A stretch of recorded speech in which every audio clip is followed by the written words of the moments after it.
Buenas noches.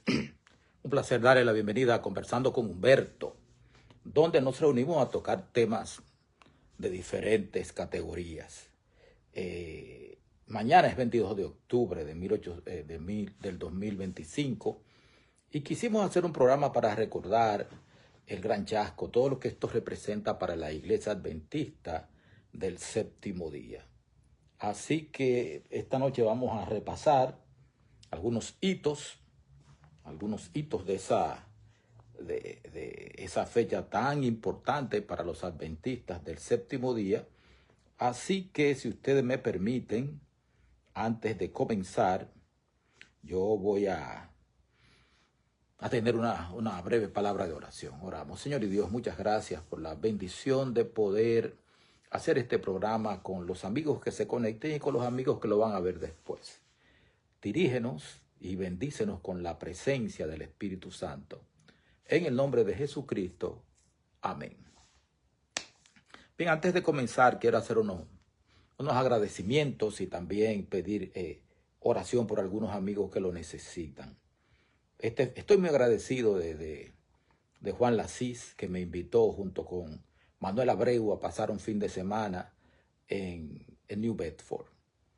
Lo pasé muy bien, de verdad. Estoy muy agradecido de Juan Lasís y de Manuel Abreu, que Juan Lasís nos invitó a estar con él este fin de semana, originalmente para comer domplines con bacalao, pero luego, gracias a Dios, pudimos dar la lección de escuela sabática en una de las iglesias de New Bedford y luego fuimos a Fall River a predicar. Allá nos llevó Nacho, el esposo de Lourdes, nos llevó a predicar allá. Así que muchas gracias también por las finas atenciones de Nacho, que nos atendió bastante bien.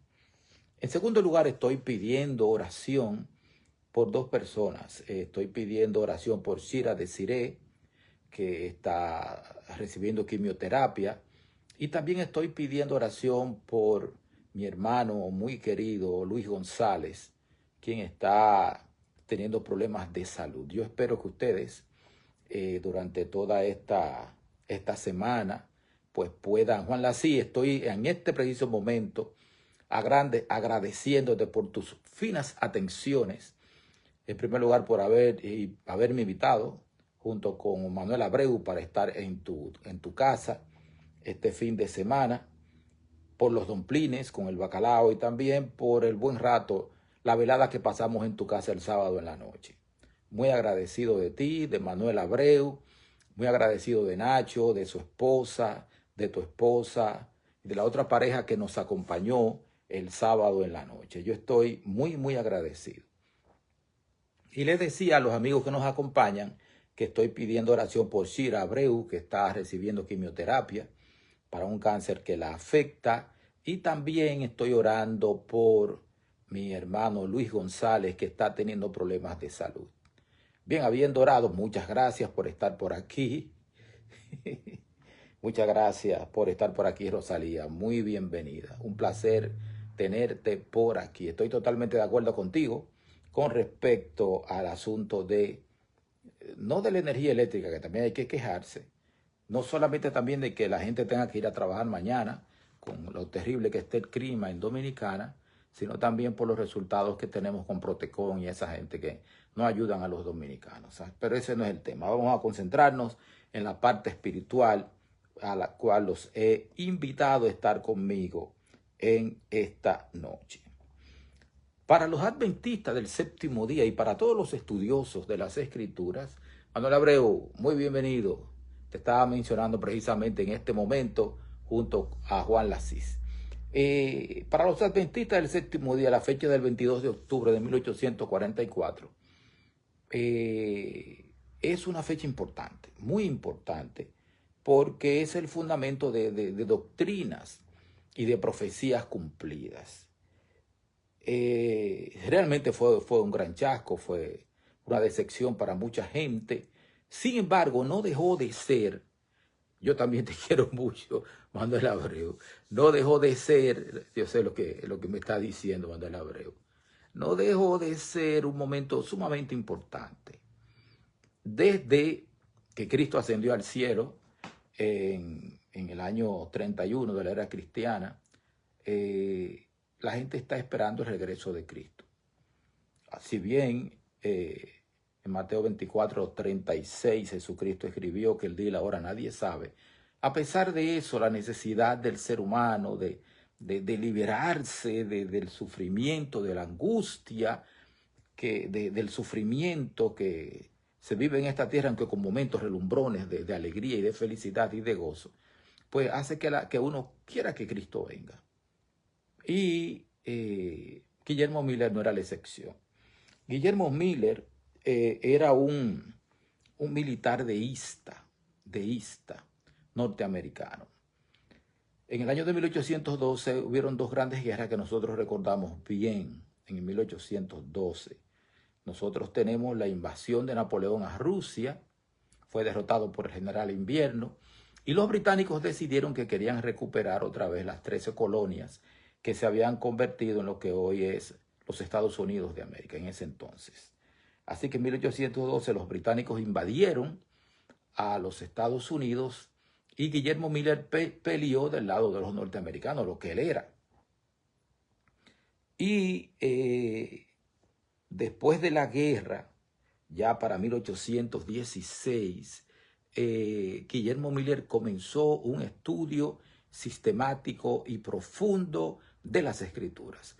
Ustedes recordarán que para mediados de 1700 y principios de 1800 hubo un gran despertar religioso en el cual en diferentes continentes, por ejemplo, en Chile, Manuel Lacunza estaba estudiando las profecías concernientes a los 2300 días, a las 70 semanas, a los 1260 días.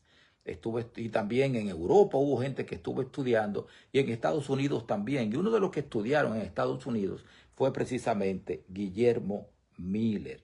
Entonces él comenzó un estudio de la Biblia verso por verso, verso por verso. No avanzaba hacia otro verso hasta que no lograra entender completamente el versículo que tenía a manos antes de pasar al siguiente. Para 1815, él llega a una conclusión profética.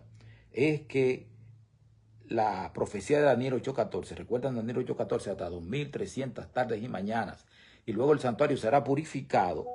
Para esa fecha, para el año de 1818, me excusan, él concluye que la profecía de los 2300 días se cumplían alrededor del año de 1843. Hasta 2300 tardes y mañanas, y el santuario será purificado. Entonces él pensaba que, él comenzó entonces, entró en una disquisición. ¿Qué es el santuario? ¿Cuál santuario va a ser purificado? No podía ser el templo de Jerusalén porque estaba destruido. Fue destruido primeramente en el 586, Nabucodonosor lo destruyó, lo levantó nuevamente Zorobabel. Luego ese santuario que levantó Zorobabel fue remodelado reconstruido completamente por el rey Herodes. Ese santuario del rey Herodes fue destruido en el año 70 y luego Jerusalén misma volvió a ser destruida alrededor del año 135, 145, pero el templo ya se quedó destruido. En el lugar donde estuvo el templo, en el monte Moría, ahora hay una mezquita. Entonces, él dedujo, comenzó a analizar. No puede ser el santuario terrenal porque está destruido.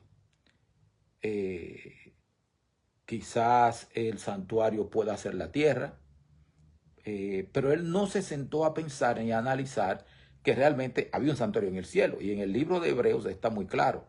De hecho, cuando a Moisés se le dice que construirme, Éxodo 25:8, y me harán un santuario y habitaré en medio de ellos, también se le dijo, mira, hazlo conforme al modelo que te fue mostrado. O sea, se le mostró el modelo del santuario celestial. Hay un santuario en el cielo. Y en el libro de Hebreos, claramente, el escritor de Hebreos, Pablo, lo establece. Está Cristo ministrando en un santuario no hecho por el hombre, sino hecho por Dios, es el santuario celestial. Así que él pensaba que la purificación del santuario, como dijo Manuel, era el regreso de Cristo a la tierra, porque el Señor iba a purificar la tierra con fuego. Entonces él pensaba, Guillermo Miller llegó a la conclusión de que el santuario que iba a ser purificado era la tierra. Entonces él interpretó que era la purificación de la tierra por fuego en la segunda venida de Cristo. Ruth Esther, muy bienvenida, mi hermana.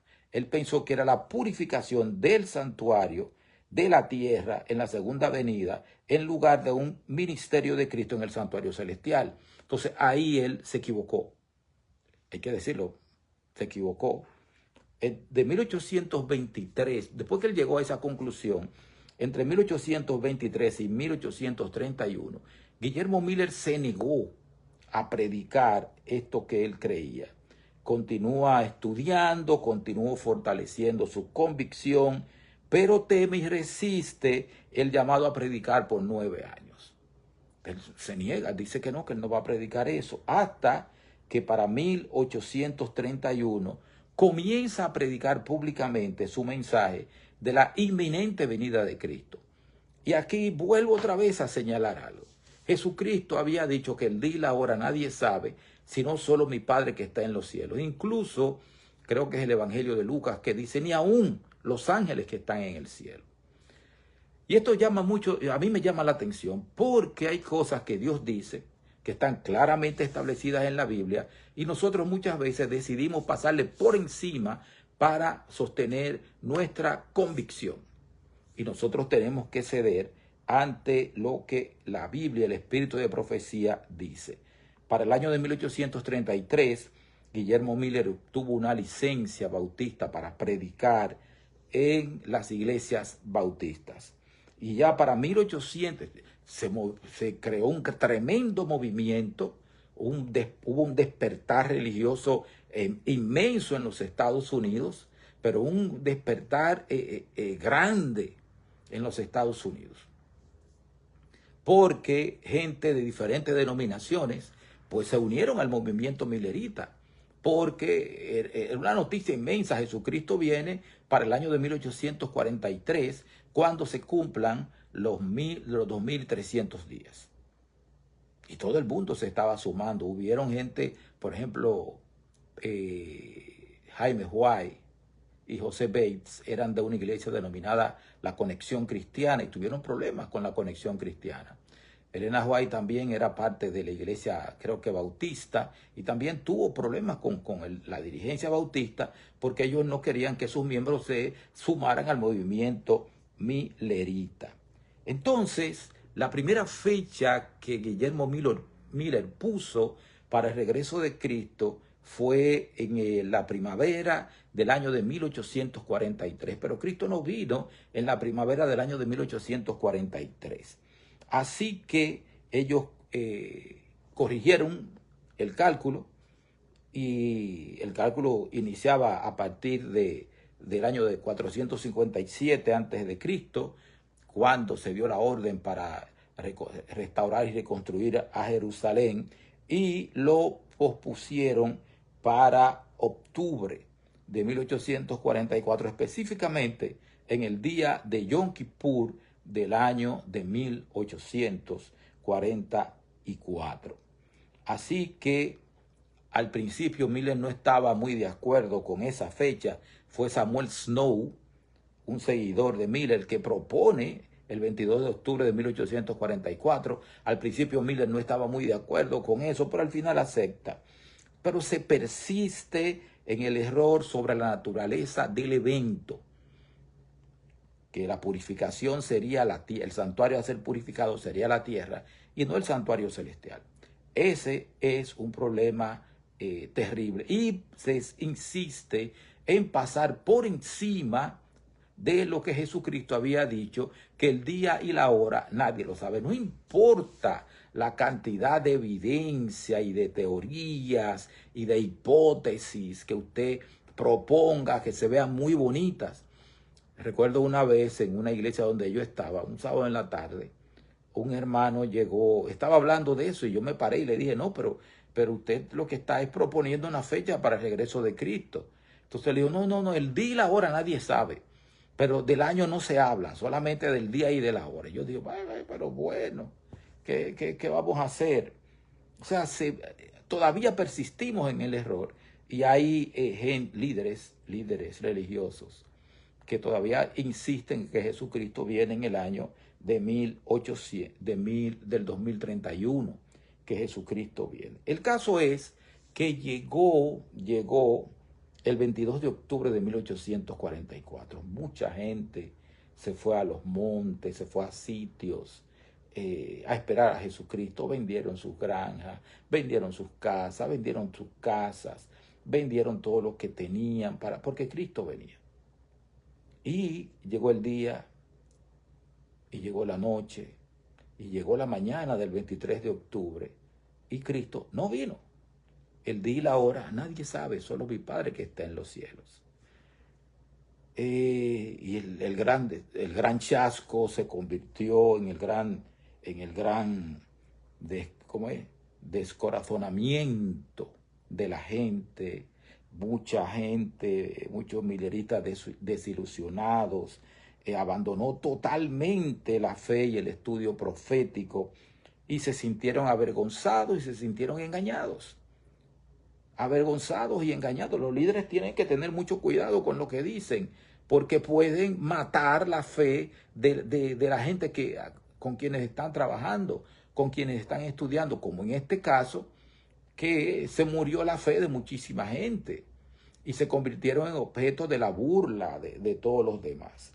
Luego, entre esos mileritas también decepcionados, Neoris Villamá, muy bienvenida, muchas gracias. Algunos grupos mantuvieron la creencia en la inminente segunda venida de Cristo, pero renunciaron a fijar fechas. O sea, ellos decían que Cristo viene, pero cero fijar fecha. Y se enfocaron en otros aspectos de la fe. Por ejemplo, estaban los adventistas de la puerta cerrada, que dijeron que no había que predicarle a más nadie porque el 22 de octubre de 1844 la gracia había terminado y que solamente había que predicarle a los que habían creído en el mensaje de que Cristo venía el 22 de octubre de 1844. De ahí entonces, estudiando se dieron cuenta de que esa posición de que la gracia había terminado no funcionaba, que eso no era así. La gente de la teología de la última generación debería escuchar esto. Y de ahí vino la Iglesia Adventista del Séptimo Día. También se formó la Unión Adventista de la Vida y el Alma y la Conferencia General Adventista Cristiana. Se subieron varias iglesias. Así que los adventistas del Séptimo Día nacemos del grupo que decía que la gracia había terminado, que no había que predicarle a más nadie. ¿Cómo surgimos? Bien, Irán Edson es un granjero, o fue un granjero del estado de Nueva York. Yo tuve la oportunidad de ir a su granja, a la granja que fue de Irán Edson, ahora es de la Iglesia Adventista.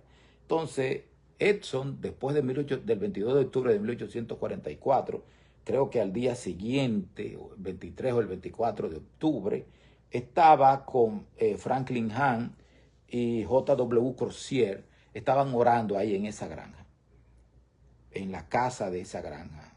Y entonces ellos, después que terminaron de orar, comenzaron a cruzar el maizal de Irán Edson. Y ahí Irán Edson tuvo una visión, o lo que se dice que fue una visión, y ahí él tuvo la percepción de que el evento y el lugar, Miller estaba equivocado, Miller. En lo que Miller no estaba equivocado era en la fecha, pero tanto el evento como el lugar, sí Miller se había equivocado. No era el regreso de Cristo, no era la tierra, sino que lo que había sucedido era que Jesucristo estaba comenzando el juicio, su trabajo sumo sacerdotal en el juicio investigador o la purificación del santuario. Y así alrededor de esa idea se fueron asociando. Hubo que estudiar mucho la Biblia. No fue porque Irán Edson dicen que tuvo una visión. No, no, no. El estudio de la Biblia les hizo ver que era así, que Jesucristo había comenzado su trabajo del día de la expiación, de la purificación del santuario, el juicio investigador en el santuario celestial. Hubieron dos cosas más que se sumaron a la naturaleza o la base doctrinal de los adventistas. En primer lugar, en diciembre de 1844, Elena G. de White tuvo su primera visión. Eso fue en diciembre, sí, no recuerdo el nombre de la casa de donde estaba. Y en tercer lugar, a través de José Bates, los adventistas del séptimo día terminaron aceptando el sábado como día de reposo. Ya para 1863 se formó la Asociación General de los Adventistas del Séptimo Día en Battle Creek, en Michigan. Ahí se estableció ya la organización de los adventistas del séptimo día, y a partir de ahí comenzamos crece y fuimos incrementando nuestra base doctrinal.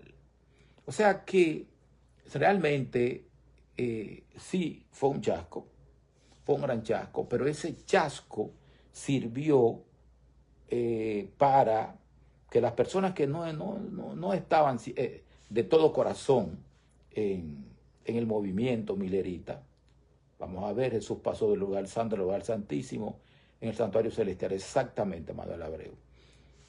El chasco lo que hizo fue que pulió la iglesia. Todo el que no estaba de todo corazón, que no era fiel, sino que estaba por las circunstancias y por cualquier tipo de beneficio espiritual y cosas así, se fue. Pero los fieles, los verdaderos, se quedaron estudiando las Escrituras. Hay algo muy interesante. Mucha gente piensa que la doctrina del santuario celestial es una doctrina forjada por Elena G. de White. No. No es así. No es una doctrina forjada por Elena White. De hecho, la única doctrina en la cual Elena G. de White ha tenido una fuerte influencia en la iglesia adventista es la que tiene que ver con la reforma pro salud. Después, todas las demás doctrinas son el resultado del estudio continuo y constante de la Biblia por los adventistas del séptimo día. Antes no teníamos teólogos de universidad, ahora tenemos muy buenos teólogos de universidad, pero antes teníamos a José Bates, teníamos a Jaime White y teníamos a un grupo de gente. Por ejemplo, lo que tiene que ver con la doctrina del santuario es un asunto de Irán Edson, de Ham, de Crozier, que se dedicaron a estudiar por 2 años seguidos la doctrina del santuario. Y fue asumida por Jaime White también, fue asumida por los adventistas del séptimo día. O sea, que nosotros no tenemos a Elena G. de White, sí es nuestra profeta, es nuestra profetisa, pero ella no tuvo que ver con el desarrollo de las doctrinas, quizá alguna confirmación, pero no, el proceso del desarrollo de las doctrinas adventistas fue un proceso de investigación bíblica. No solamente bíblica, sino también histórica. Por ejemplo, los adventistas estudiamos mucho el proceso del sábado, desde la muerte de Cristo en adelante, cómo el sábado dejó de ser el día de reposo para la iglesia cristiana de Roma, todo lo que sucedió en el trayecto, los decretos de Constantino que tuvieron que ver con el sábado, con la instalación del domingo como día de reposo. Todo eso nosotros lo investigamos mucho, porque todo eso es necesario para redactar una doctrina coherente que luego fue aprobada por los adventistas del séptimo día. Así que no es que la hermana Juan tuvo una visión y dijo, el sábado es el día de reposo. Ya José Bates lo había dicho, y lo había dicho porque lo había escuchado de otras personas, de unas hermanas bautistas del séptimo día, precisamente. Rachel Oaks Preston fue la persona que enseñó a José Bates acerca del sábado, y José Bates lo llevó a Jaime White y a Elena White y a los demás dirigentes de la iglesia adventista. O sea que mañana es un día importante para los adventistas. Mañana quizás se predique mucho este tema en las iglesias, en los templos adventistas, para recordar de dónde venimos, quiénes somos y cuál es la misión nuestra. Nosotros somos un pueblo profético que nació de una fecha profética hasta 2300 tardes y mañanas, y el santuario será purificado. Y también para nosotros es lo que dice en Apocalipsis 14, 7. Y otro ángel le siguió diciendo, el ángel, temed a Dios y dadle gloria, porque la hora de su juicio ha llegado. La iglesia adventista nace precisamente en el momento que inicia el juicio final, el juicio investigador. Y nosotros estamos llamados a ser testigos de ese juicio y a proclamar ese juicio a todo el mundo. Así que yo le doy las gracias por haber estado aquí conmigo, acompañándome en esta noche. Voy a saludar a Juan Lací, que ha estado aquí, Manuel Abreu también ha estado aquí, Ruth Esther también ha estado por aquí, Nuris Villamán también ha estado por aquí. Así que muchas gracias, muy agradecido por haberme acompañado en esta noche. Y si me permiten, voy a tener una oración para concluir. Gracias, Dios, por la gran bendición de estudiar tu palabra y de saber exactamente de dónde venimos los adventistas del séptimo día. Bendícenos con tu presencia y dirección, y ayúdanos a vivir a la altura de los que esperas de nosotros, cubiertos con el manto de la justicia de Cristo. Gracias, Dios, en el nombre y por los méritos de Jesucristo. Amén. Buenas noches, que Dios les bendiga y muchas gracias.